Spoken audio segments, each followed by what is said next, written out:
In this video, we're gonna check if it is possible to install Good Luck on Samsung Galaxy Tab A11 Plus. In order to check that, all we have to do is we need to simply open the Galaxy Store. Of course, we need to also have a Samsung account in order to be able to access the store. Let me quickly update the Galaxy Store just in case. Alright, and over here we're gonna go to the search.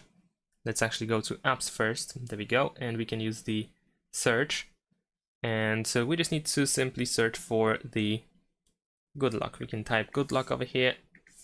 And if the Good Luck is supported, we should be able to find it as a search result. But as you can see, it is not available at all. We just have some games available in here.